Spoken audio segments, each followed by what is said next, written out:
Hi everybody! Welcome! I'm your host, Binary Mountain, and we have another truly fantastic story to share with you. Our special guest storyteller will carry us beyond the edge of our imaginations into a digital fantasy land built especially for you. Watch, listen, and enjoy!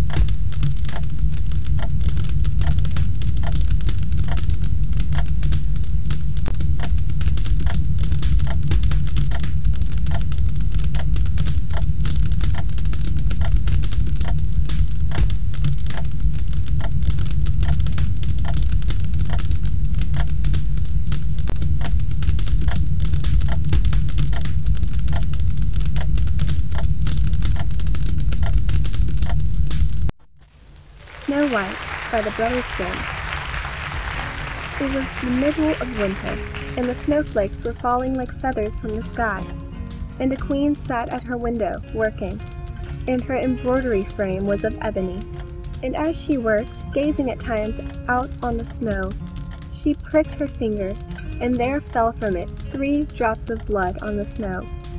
And when she saw how bright and red it looked, she said to herself, "Oh, that I had a child as white as snow, as red as blood, and as black as the wood of the embroidery frame." Not very long after, she had a daughter, with a skin as white as snow, lips as red as blood, and hair as black as ebony, and she was named Snow White. And when she was born, the queen died. After a year had gone by, the king took another wife, a beautiful woman but proud and overbearing, and she could not bear to be surpassed in beauty by anyone. She had a magic looking-glass, and she used to stand before it and look in it, and say, "Looking-glass upon the wall, who is fairest of us all?" And the looking-glass would answer, "You are fairest of them all." And she was contented, for she knew that the looking-glass spoke the truth. Now Snow White was growing prettier and prettier, and when she was 7 years old, she was as beautiful as day, far more so than the queen herself. So, one day, when the queen went to her mirror and said, "Looking-glass upon the wall, who is fairest of us all?" it answered, "Queen, you are full fair. 'Tis true, but Snow White fairer is than you." This gave the queen a great shock, and she became yellow and green with envy. And from that hour her heart turned against Snow White, and she hated her. And envy and pride like ill weeds grew in her heart, higher every day, till she had no peace day or night. At last she sent for a huntsman, and said, "Take the child out into the woods, so that I may set eyes on her no more. You must put her to death, and bring me her heart for a token." The huntsman consented, and led her away. But when he drew his cutlass to pierce Snow White's innocent heart, she began to weep, and to say, "Oh, dear huntsman, do not take my life. I will go away into the wild wood, and never come home again." And as she was so lovely, the huntsman had pity on her, and said, "Away with you, poor child," for he thought the wild animals would be sure to devour her, and it was as if a stone had been rolled away from his heart when he spared to put her to death. Just at that moment a young wild boar came running by, so he caught and killed it, and taking out its heart, he brought it to the queen for a token. And it was salted and cooked, and the wicked woman ate it up, thinking that there was an end of Snow White. Now, when the poor child found herself quite alone in the wild woods, she felt full of terror, even of the very leaves on the trees, and she did not know what to do for fright. Then she began to run over the sharp stones and through the thorn bushes, and the wild beasts after her, but they did her no harm. She ran as long as her feet would carry her, and when the evening drew near, she came to a little house, and she went inside to rest.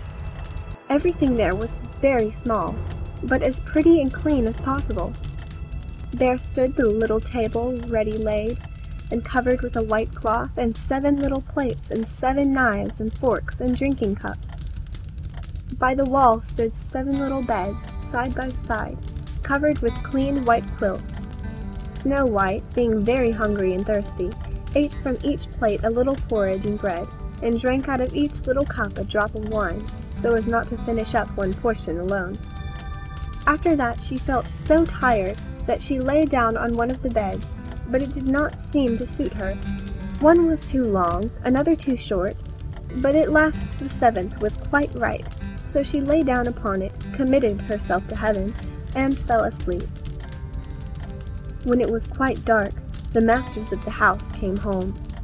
They were 7 dwarfs, whose occupation was to dig underground among the mountains. When they had lighted their 7 candles, and it was quite light in the little house, they saw that someone must have been in, as everything was not in the same order in which they left it. The first said, "Who has been sitting in my little chair?" The second said, "Who has been eating from my little plate?" The third said, "Who has been taking my little loaf?" The fourth said, "Who has been tasting my porridge?" The fifth said, "Who has been using my little fork?" The sixth said, "Who has been cutting with my little knife?" The 7th said, "Who has been drinking from my little cup?" Then the first one, looking round, saw a hollow in his bed, and cried, "Who has been lying on my bed?" And the others came running, and cried, "Someone has been on our beds too." But when the 7th looked at his bed, he saw little Snow White lying there asleep. Then he told the others, who came running up, crying out in their astonishment, and holding up their 7 little candles to throw a light upon Snow White. "Oh goodness! Oh gracious!" they cried. "What beautiful child is this?" And were all so full of joy to see her that they did not wake her, but let her sleep on. And the 7th dwarf slept with his comrades an hour at a time with each, until the night had passed. When it was morning, and Snow White awoke and saw the 7 dwarfs, she was very frightened. But they seemed quite friendly, and asked her what her name was, and she told them. And then they asked how she came to be in their house. And she related to them how her stepmother had wished her to be put to death, and how the huntsman had spared her life, and how she had run the whole day long, until at last she had found their little house. Then the dwarfs said, "If you will keep our house for us, and cook and wash, and make the beds, and sew and knit, and keep everything tidy and clean, you may stay with us, and you shall lack nothing." "With all my heart," said Snow White, and so she stayed, and kept the house in good order. In the morning the dwarfs went to the mountains to dig for gold. In the evening they came home, and their supper had to be ready for them. All the day long the maiden was left alone, and the good little dwarfs warned her, saying, "Beware of your stepmother. She will soon know you're here. Let no one into the house." Now the queen, having eaten Snow White's heart, as she supposed, felt quite sure that now she was the first and fairest, and so she came to her mirror and said, "Looking glass upon the wall, who is fairest of us all?" And then the glass said, "Queen, thou art of beauty rare, but Snow White, living in the glen with the 7 little men, is 1,000 times more fair." Then she was very angry, for the glass always spoke the truth, and she knew that the huntsman must have deceived her, and that Snow White must still be living, and she thought and thought how she could manage to make an end of her, For as long as she was not the fairest in the land, envy left her no rest. At last she thought of a plan. She painted her face and dressed herself like an old peddler woman, so that no one would have known her. In this disguise she went across the 7 mountains until she came to the house of the 7 little men, and knocked at the door and cried, "Fine wares to sell! Fine wares to sell!" Snow White peeped out of the window and cried, "Good day, good woman. What have you to sell?" "Good wares, fine wares," answered she, "laces of all colors." And then she held up a piece that was woven of variegated silk. "I need not be afraid of letting in this good woman," thought Snow White, and she unbarred the door and bought the pretty lace. "What a figure you are, child," said the old woman. "Come and let me lace you properly for once." Snow White, suspecting nothing, stood up before her and let her lace her with the new lace. But the old woman laced so quick and tight that it took Snow White's breath away, and she fell down as dead. "Now you have done with being the fairest," said the old woman as she hastened away. Not long after that, towards evening, the 7 dwarfs came home, and were terrified to see their dear Snow White lying on the ground, without life or motion. They raised her up, and when they saw how tightly she was laced, they cut the lace in two, and she began to draw breath, and little by little she returned to life. When the dwarfs heard what had happened, they said, "The old peddler woman was no other than the wicked queen. You must beware of letting anyone in when we are not here." And when the wicked woman got home, she went to her glass and said, "Looking glass upon the wall, who is fairest of us all?" And it answered as before, "Queen, thou art of beauty rare, but Snow White living in the glen with the 7 little men is 1,000 times more fair." When she heard that, she was so struck with surprise that all the blood left her heart, for she knew that Snow White must still be living. "But now," said she, "I will think of something that will be her ruin." And by witchcraft she made a poisoned comb. Then she dressed herself up to look like another different sort of old woman.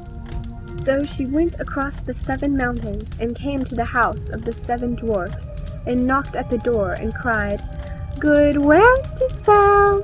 Good wares to sell!" Snow White looked out and said, "Go away! I must not let anybody in." "Oh, but you are not forbidden to look," said the old woman, taking out the poisoned comb and holding it up.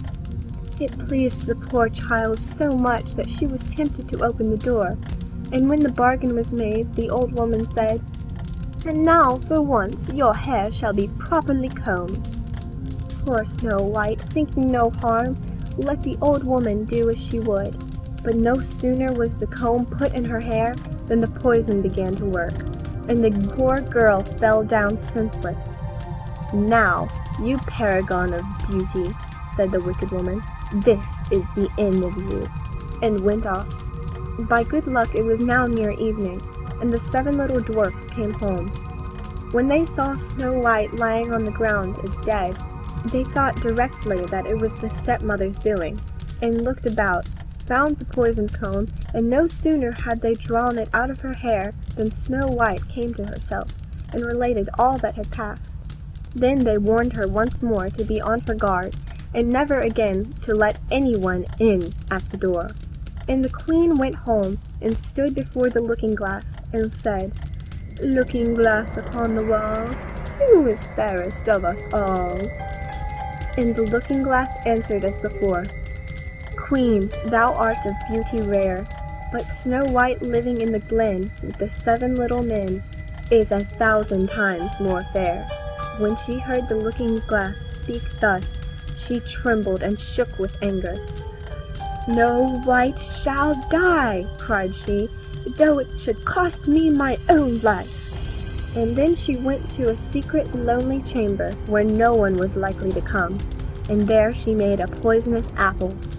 It was beautiful to look at, being white with red cheeks, so that anyone who should see it must long for it, but whoever ate even a little bit of it must die. When the apple was ready, she painted her face and clothed herself like a peasant woman, and went across the 7 mountains to where the 7 dwarfs lived. And when she knocked at the door, Snow White put her head out of the window and said, "I dare not let anybody in. The 7 dwarfs told me not to." "All right," answered the woman. "I can easily get rid of my apples elsewhere. There, I will give you one." "No," answered Snow White, "I dare not take anything." "Are you afraid of poison?" said the woman. "Look here, I will cut the apple in 2 pieces. You shall have the red side, and I shall have the white side." For the apple was so cunningly made that all the poison was in the rosy half of it. Snow White longed for the beautiful apple, and as she saw the peasant woman eating a piece of it, she could no longer refrain, but stretched out her hand and took the poisoned apple. But no sooner had she taken a morsel of it into her mouth than she fell to the earth as dead. And the queen, casting on her a terrible glance, laughed aloud and cried, "As white as snow, as red as blood, as black as ebony. This time the dwarfs will not be able to bring you to life again." And then she went home and asked the looking-glass, "Looking-glass upon the wall, who is fairest of us all?" At last it answered, "You are the fairest now of all." Then her envious heart had peace, as much as an envious heart can have. The dwarfs, when they came home in the evening, found Snow White lying on the ground, and there came no breath of her mouth, and she was dead. They lifted her up, thought if anything poisonous was to be found, cut her laces, combed her hair, washed her with water and wine, but all was of no avail. The poor child was dead, and remained dead. Then they laid her on a bier, and sat all 7 of them round it, and wept and lamented 3 whole days. And then they would have buried her, but that she looked still as if she were living, with her beautiful blooming cheeks. So they said, "We cannot hide her away in the black ground." And they made her a coffin of clear glass, so as to be looked into from all sides. And they laid her in it, and wrote in golden letters upon it her name, and that she was a king's daughter. And then they set the coffin out upon the mountain, and one of them always remained by it to watch. And the birds came too, and mourned for Snow White, first an owl, then a raven, and lastly a dove. Now for a long while Snow White lay in the coffin, and never changed, but looked as if she were asleep. For she was still as white as snow, as red as blood, and her hair was as black as ebony. It happened, however, that one day a king's son rode through the wood, and up to the dwarf's house, which was near it. He saw on the mountain the coffin, and beautiful Snow White within it, and he read what was written in golden letters upon it. Then he said to the dwarfs, "Let me have the coffin, and I will give you whatever you like to ask for it." But the dwarfs told him that they could not part with it for all the gold in the world.